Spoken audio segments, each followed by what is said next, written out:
How to be more confident if you are fat, out of shape, and overweight. How do you become more confident if these things are just eating away at you? You're looking down at your dicky-doo. You're subconscious. You got a triple chin, and your clothes don't fit well. Your shirt's hanging over your pants. Your belly's hanging over your pants. You can't even see your shoes when you look down.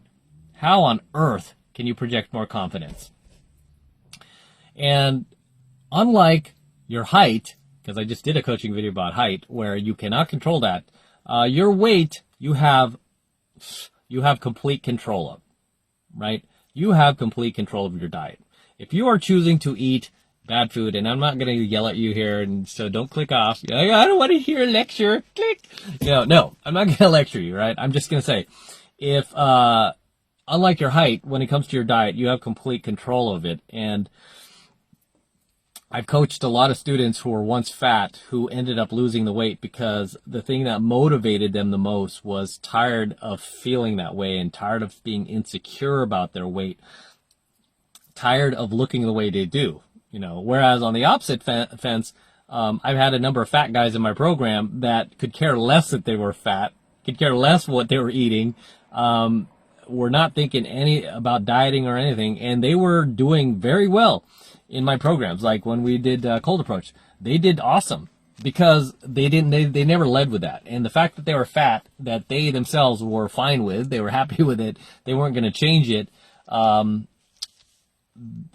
they owned it, right? And through the law of stage transference, they were just projecting that onto the girl because for them, it was more about vibe and just creating good feelings with the other person and having fun and joking and stuff. And the girls would overlook the fact that they're fat. There are plenty of hot women out there, plenty of hot women I met that date fat guys, that it just doesn't matter to them. The guy does not need to have the abs or anything. They'll date fat guys. Even some of the women that I've dated in the past, I've teased about that. I'm like, you dated this fat guy, blah, blah, blah, and they're like, oh, he was just cool. He was funny, or I just had such a good time with him, because the guy is not leading with the fact that he has a big pot belly or anything like that. He just owns it, right? And that's the same lesson I gave to students who are short. I'm like, you just have to own it, right? You can't change it, but with your weight, you can. It's just really up to you if you want to change it, right? I cannot do that for you. This is why I said I'm not going to lecture you. I cannot make you, change your diet if you don't want to, right? If you're happy being fat, then you're happy being fat. However, if you are insecure about being fat, okay, if it's bothering you, if it's keeping you from socializing, then usually that means that you're going to need to change it. Right, because the only way that you're going to stop feeling insecure about it, I can tell you to own it all day long, and you'll still wake up looking down knowing that you have the power to change it. It's not like your height. It's not like you're born with some deformity. This is something that you did to yourself through eating too much. Okay?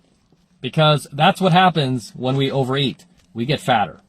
Okay? And it goes back to an old lesson, diet lesson that I teach, is like anytime you put food in your mouth, you have to ask, is this food that I'm about to ingest going to make my body tighter or looser?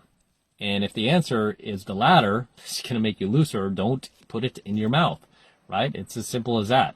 And essentially, when it comes to your diet, you're either going to spiral up and get in better shape, or you're going to spiral down and get into worse shape and also create health problems for yourself, right? Because the thing is, when you're eating bad food, you will want to eat more bad food, right? That's kind of like the demon with carbohydrates and sugar. It's like the more of it you eat, the more of it you want, right? The more hungry you'll tend to be constantly.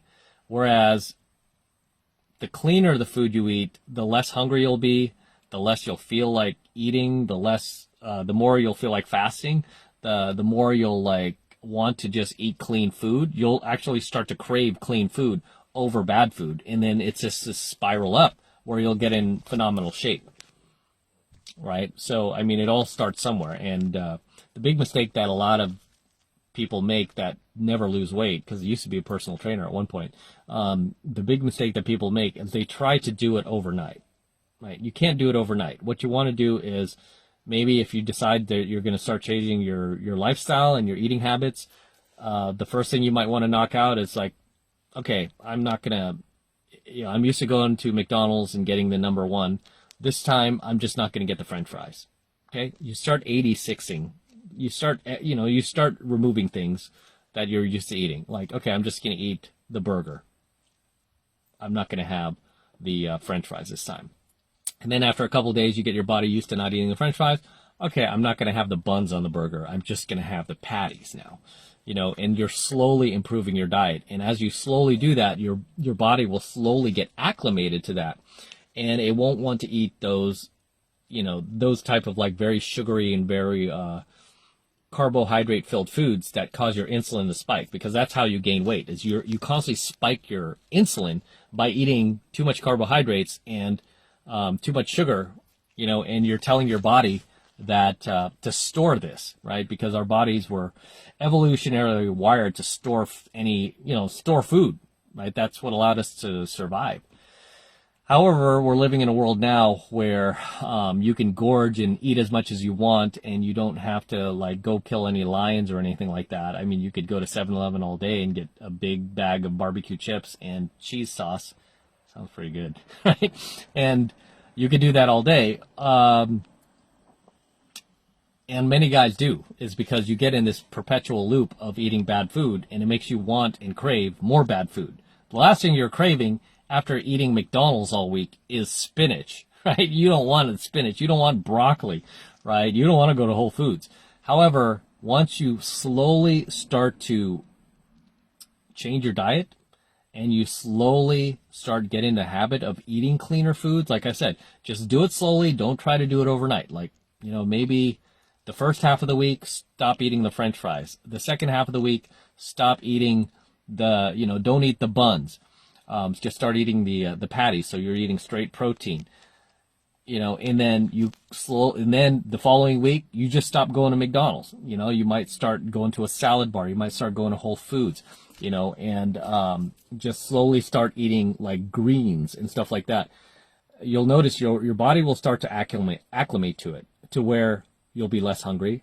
You'll even want to fast, right? Especially after a big meal, because there are times where after I've had a big meal, I almost never overeat. I almost never do. But sometimes, like, if I'll eat more than I should have that day, which happens every once in a while, I won't eat for like a day, sometimes 2 days, because I'm just not hungry. I feel like, okay, I overdid it that day. I'm just not hungry, right? Like me and my girl went to Chili's, what was it, a couple of weeks ago. Hadn't had Chili's in a while. I used to love the chips and salsa that they have and the little queso dip, which she loves. We kind of share it together. So we went there, and they have the bottomless chips, right? Shouldn't tell you this, but they have bottomless chips and salsa at Chili's. So we go there, and we had like 3 rounds of it, even though we shared. But I'm not used to eating that stuff anymore. So I had that stuff, and I kid you not, I was not hungry for like 2 days. I didn't eat until like the 3rd day, and she couldn't believe it. She's a woman. She gets hungry all the time, right? And she's not fat whatsoever, but she was hungry the next day. I'm like, I'm not eating. I'm just, right? But that's all I had. I didn't have like steak while I was there. I just had those chips and salsa, but because my body's not used to it anymore, it filled me up a little too much, and it was straight carbohydrates, essentially, right? That's what chips are. And I was not hungry for 3 days because my body is just not used to that anymore. Whereas back in the day when I used to play ball, I used to go to Chili's all the time, get those bottomless chips and salsa. I could knock out 3 rounds like that and then come back the next day and eat it again. And then come back the next day and eat it again. I was able to just keep eating and eating like that. Because that was part of my body craved it. Whereas now, that was the first time we went to Chili's in maybe a year or 2 years. And I did that. I didn't eat for 2 days, right? Because my body is no longer used to it. So this is what I'm trying to tell you. Your body will acclimate, right? But don't do it overnight, right? Because if you just like go cold turkey diet the following day, hardcore, you're not going to last. Okay, it has to happen slowly because you have to give your body time to essentially adjust to your new eating habits, and it will. It will. Your body's designed to do that. The more cleaner you begin to eat, do it slowly. The more cleaner you begin to eat, the more your body's going to just assimilate to that. And that's what you want, right? And especially if you're fat insecure, didn't mean to go on like a diet, like health topic here, but I mean, if you're fat and you're insecure about it, that's the only way that you're going to fix that and you're going to be more confident, is if you get rid of that weight. Okay, I mean, I could sit here and tell you to own it all day long. It's going to be either temporary, very temporary, or it's just never going to stick. And the only way that's going to stick, if you're not happy with it, and it is causing you to lose confidence in yourself, and that, when you're talking to people, you're constantly thinking about how fat you are. The only key to this is to lose the weight. Okay, it doesn't mean you need to lose all of it, but lose as much as you possibly can, and it will usually happen with your diet. You have to start with your diet, because is what will help you to start eating healthier, and that weight will just come off organically, right? And my diet, personally, I do the keto diet, so low carbs, low sugar, and it doesn't mean I don't treat myself every once in a while, but that's essentially all I do. I don't spend 6 days a week in the gym anymore. I just focus on eating clean, and it keeps me in shape, and that's good enough, because I have a life, a job, a business to run. So anyway, drop your comments below, guys. Let me know what you think of tonight's coaching video. Anything you would like to add, anything you would like to share, anything I might have missed. Drop them in the comments below and share with the tribe. And I'll see you in the next one. And until next time, this is Matt Cross from Alpha Male Secrets, signing out here from my Range Rover, right? This is one of the last series of coaching videos I'm doing here in my Range Rover. It's still hard. It's really hard to let this car go, but this is the last series of coaching videos I'm doing in here. So don't forget to smash the like button below. Smash that like button right now. Also hit the notification bell right next to it so you're notified whenever I release a brand new coaching video here on the YouTube. More importantly, guys, please make sure you subscribe to my channel. It helps me out a ton when you actually subscribe to my Alpha Male Secrets channel. I've been checking my analytics, man, and too many of you guys are still not yet subscribed to the Alpha Male Secrets channel here on the YouTube. So please make sure you're subscribed as well. It helps me out with the YouTube algorithm, and just help a brother out and subscribe. And for you guys who love my work and all of this amazing content I'm teaching you here on the Alpha Male Secrets, the best way to support my work is becoming a premium member of my premium Alpha Male Secrets channel, which I am hosting on a private platform away from YouTube. And the reason I'm doing that is because I'm protecting my content from YouTube in the event they try to shut me down one day. They won't be able to, because all my content will be protected. It is being protected on my private platform. So this is the absolute best way to support my work, is becoming a premium Alpha Male Secrets subscriber on my premium Alpha Male Secrets channel, which is being hosted on a private platform. Right now it's only $1 for the entire first month of premium Alpha Male Secrets content from me. So take advantage of it. Okay, all you need to do is click the link below in my description box. It will take you over to my website where you can get signed up right now. It just takes 2 seconds. So do that now, and I will see you in my next coaching video. I'm out.